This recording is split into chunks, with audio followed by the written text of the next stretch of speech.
Trust in you. Welcome. This is the New Covenant Church, Abuja Main. We're sure that God has ordered your steps, and so we're glad to have you fellowship with us.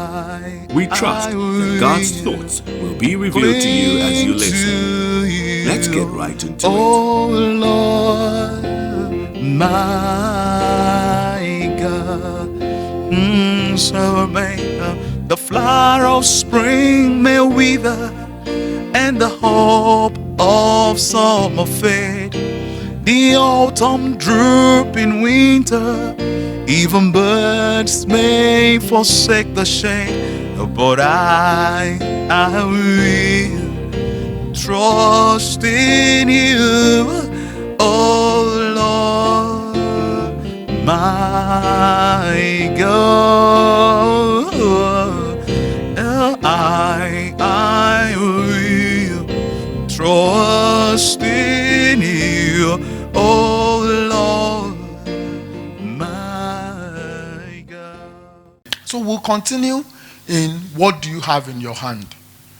What do you have in your hand? We'll be looking at what David had in his hand. David, king in Israel, what he had in his hand. After the death of Joshua, judges or leaders, as we called them then, ruled Israel after the death of Joshua. And the first is interesting, but not surprising, that the first judge was Othniel. Othniel was the nephew of Caleb. Other judges, Deborah, Gideon, Samson, and all of them. During this time, the Bible recorded that everyone did what was right in their own eyes. They didn't have any king to superintend or to rule over them. They had judges who were referred to as their leaders. So, here steps in Eli, the priest. Eli's sons, Hophni and Phinehas, we know that they didn't walk in the ways of the Lord. So God bypassed them and chose Samuel to take over from Eli. In the same manner, the children of Samuel also didn't walk in the footsteps of their father Samuel, Joel and Abijah, as judges. So the children of Israel came to Samuel, and told him that they wanted a king. They wanted a commander to go ahead of them, as the nations around them had people who went ahead of them to war. So that was how Saul became the first king of Israel.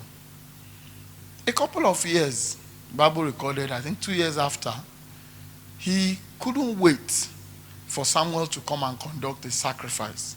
So he said, what was it? King can be priest now.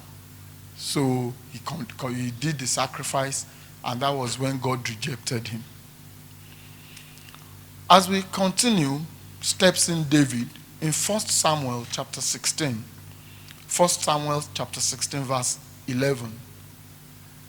God directed Samuel to go to the house of Jesse, the Bethlehemite, to anoint one of his sons as king of Israel. So when he got home, he got to Jesse's house. When he saw the firstborn, Eliab, he said, this must be the person. God said, no.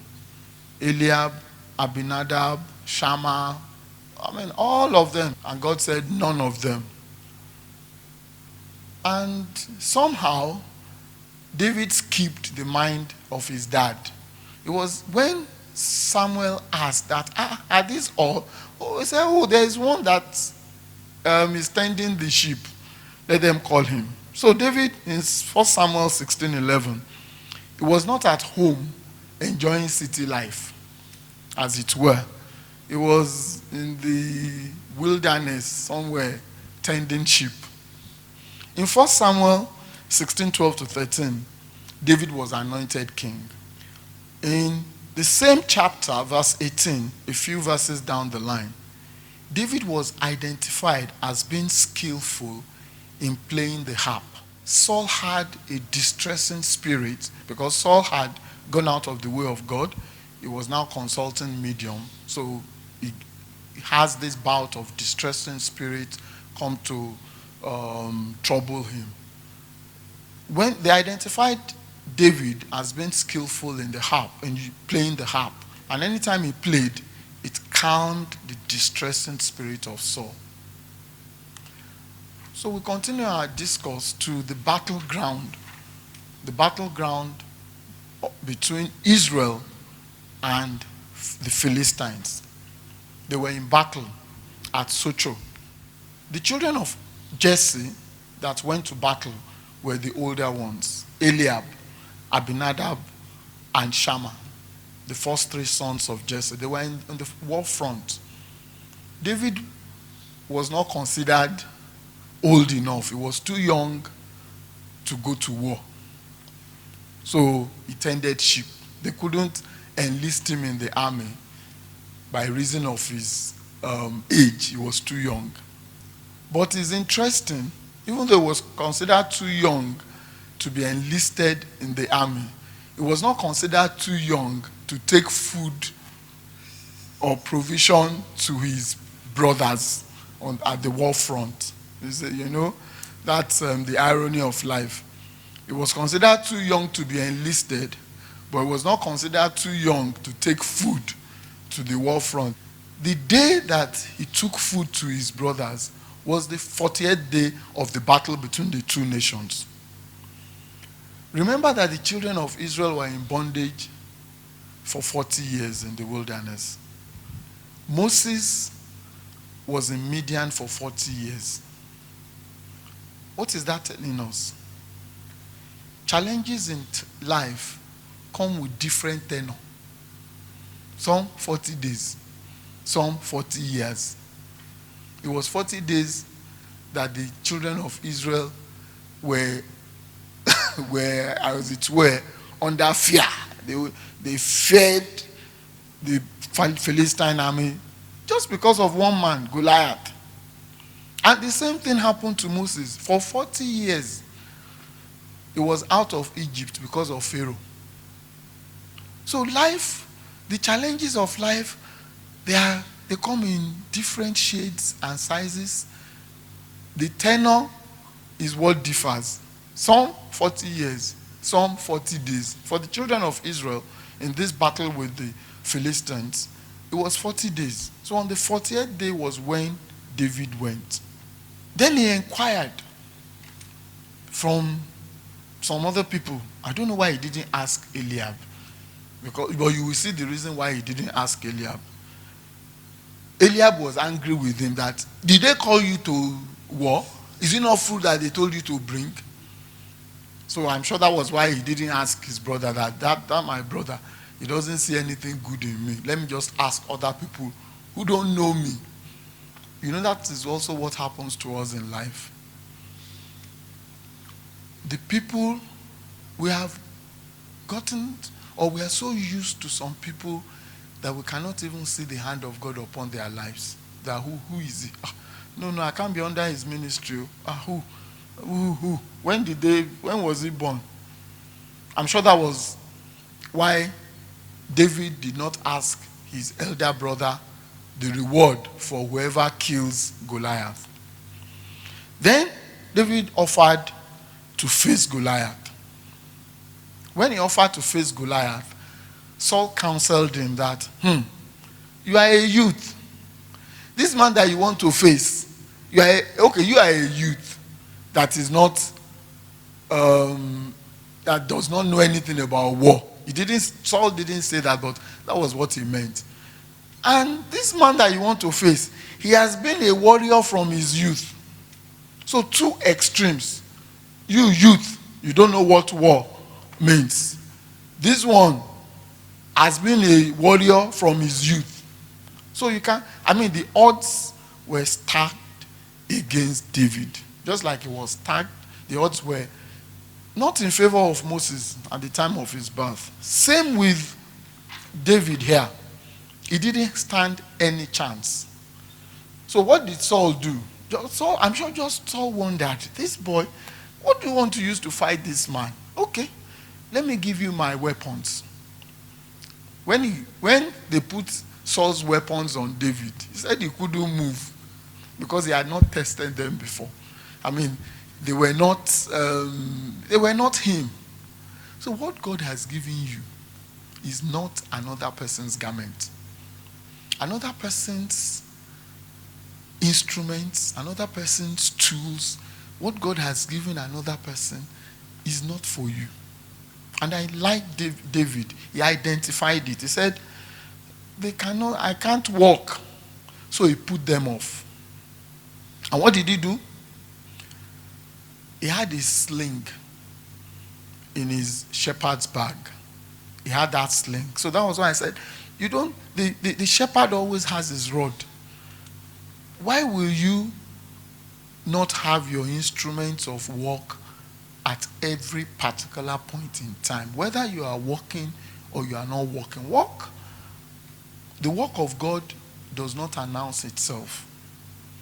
David should ordinarily have left that shepherd's bag in the wilderness with the sheep. Because what was he going to do with shepherd's bag at the war front? Do they tend cattle on the war front? You don't. But he always had what God has given him. That is what distinguishes what God has given you to what man has given you. He held on. He had the shepherd's bag with him, and the shepherd's bag permanently had the sling. So David came. He also came with his staff, being a shepherd. He came with his staff, the sling, and on his way to face Goliath, he passed the brook. At the brook, he picked 5 stones. So what happened in 1 Samuel 17:37? That sling, he had used it in the wilderness to deal with bear, to deal with lion and all wild animals. So in 1 Samuel 17:37, David recognized the source of his past victories. And he said that the Lord, who delivered me from the paw of the lion and from the paw of the bear, would deliver me from the hand of this Philistine. So what did he have in his hand? What we say that he had in his hand was a sling and those 5 stones. But what he had were beyond those. He had the confidence and the trust of Yahweh. He had the confidence and the trust and trusted in God. That for God to have delivered me from the lion and from the bear, this Philistine is a small matter. So he told Goliath in 1 Samuel 17, verse 45, he said, you come to me with a sword, you come to me with a spear, you come to me with a javelin, you come to me with man-made things. But I come to you in the name of the Lord of hosts, the God of the armies of Israel, whom you have defied. He went further, David, that this day the Lord will deliver you into my hand, and I will strike you and take your head. And so what you have in your hand may not be a physical thing. That's why we're looking at different examples. This example, you can say that what David used to defeat Goliath, it wasn't about the sling, but it was about his trust in God and confidence that God will defeat Goliath through him. We know the story. David killed Goliath with just 1 stone, and he used Goliath's sword to cut off his head. I wonder, what if Goliath didn't have a sword? How will he have cut off his head? What is that telling us? That is telling us that whatever the enemy is coming against you with, that weapon is what you will use to defeat the enemy. Amen. I like that. God is saying that whatever the enemy is coming against you with, he will use that same weapon to defeat the enemy. No wonder the Bible says that the weapons of our warfare are not carnal. He didn't go with all the razzmatazz and all the effigy of the weapons and all. He went in the name of the Lord. So what are the implications of this sling? The sling was David's, but David recognized that there is a God behind the sling, and he relied on the God behind the sling to attack Goliath. So the sling of David was also within his reach, just like the rod of Moses was within his reach. He didn't have to look for where the sling was. He merely turned it over to God. The stone that hit Goliath and killed him was also on the way that David was when he was going to attack Goliath. What is that telling us? When you are at the right place, at the right time, doing the right things, God will put the things that you need to fulfill his purpose for your life on that way. So my prayer is that we'll be at the right place, at the right time, with the right people, doing the right things, so that we are just in the center of the purpose of God for our lives. The stone was on his way. He just picked it in the brook. And he was discerning and sensitive enough to pick them. He probably had other stones, but those other stones may not be as smooth as the one in the brook. So we also have to be sensitive. We have to be discerning on the way as we go in the way of fulfilling the purpose of God for our lives. The thing about the things that God uses and the people that he uses along our way is that they don't shout. When you look at this, they are not things that make noise. You have to be discerning and you have to be sensitive to identify that, because if he wasn't sensitive, he probably would have used the stones in his bag that wouldn't have worked. But I believe, he had cultivated. The Bible described him as a man after God's heart. So he was discerning to know that the stone in the brook was what he needed to kill Goliath. Another important point I want us to note is experience. Experience may be a hindrance to achieving the purpose of God. And what does experience teach us? That this was how we did it 30 years ago, and this was the result. For you to enlist anyone in the army, the person must be 5'10", and the person must be 21 years of age. David was probably a short man, and he was barely 17 when he killed Goliath. So experience is not all the time that experience is what God uses. It is the heart. As desirable as experience is, it was a hindrance to the children of Israel from defeating the Philistines, because they looked at hierarchy. Abner, Saul first king, Abner, and then the men of valor. Age. They used age. They didn't use cognate experience. They used how long the people have been at war. They didn't know that there are people who are doing things that those that are at war are not able to do. David was already killing lions and bears in the desert. I don't think any of those warriors had killed more than a dog, or maybe they killed a few human beings. David had been killing things that were more powerful than human beings, but they didn't know. That's one thing about God. God does not prepare people in the open. God prepares people in the backyard.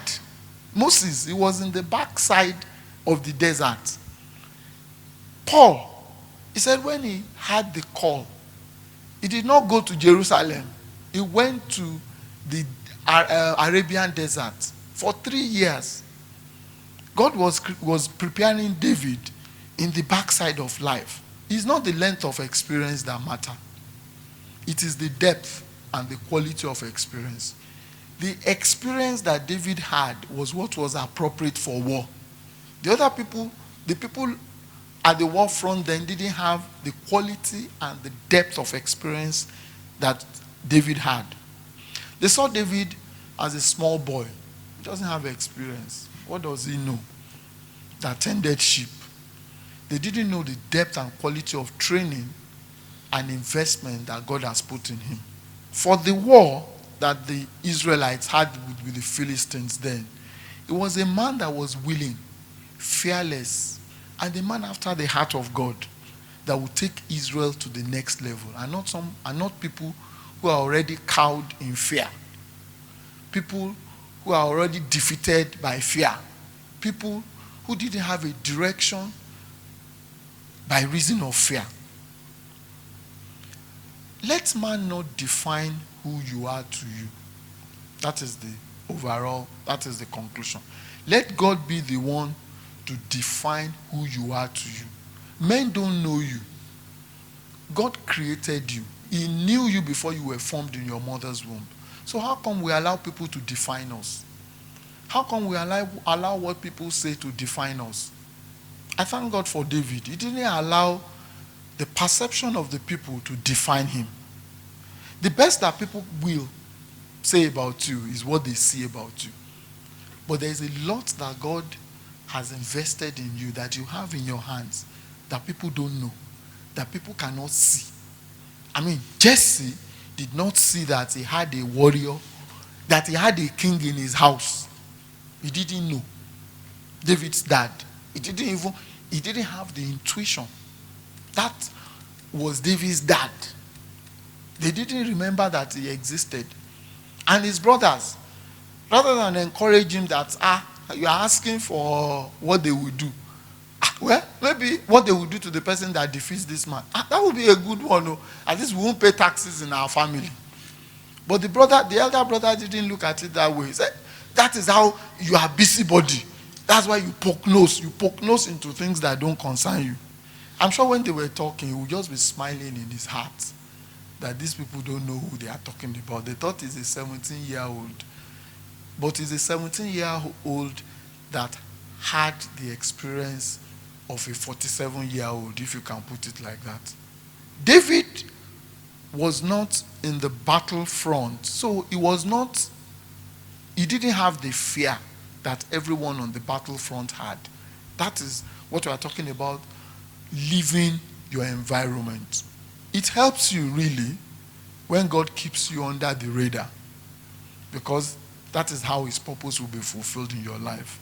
I will close with the story with just an illustration of Saul. Saul, when he went to look for the donkeys, his father's donkeys that were missing, he met Samuel, and that was when he was anointed king. On his way back home, he met his uncle in 1 Samuel 10:16. And the uncle asked him, what happened? What did the seer tell you? He was very smart. He told the uncle about the donkeys. But the Bible recorded that in the matter of the kingdom, he did not tell his uncle what Samuel said. What is that telling us? It is not everything that God has given you, and it is not every revelation that God has given you that is for public consumption. David, I'm not sure his older brothers knew that he killed bear and he killed lion before he said it at the war front, at the battleground on that day. I'm not sure they knew. So what is that telling us? It's not everything that God is doing in your life that you just go about talking like God did this. Because there will come a day, and that day, God will minister to you when you need to reveal it to people. And by then, what he has given you will come out, and people will know that that thing in your hand has actually been given to you by God. I pray that that will be our portion, that will be circumspect with the way that we deal with the things that God has given us, will be conservative, that is the meaning of circumspect, and we will use it for his glory. We will acknowledge and let people know that whoever we are and whatever we are, it has come from God. The flower of spring may wither, and the hope of summer fade. The autumn droop in winter, even birds may forsake the shade. But I will trust in you, oh Lord, my God. I will trust in you, oh Lord, my God. I cling to We do hope you were blessed God. by the message. Kindly make it a date with us next Sunday at 9 a.m. We will be waiting to have you. Thank you and stay blessed.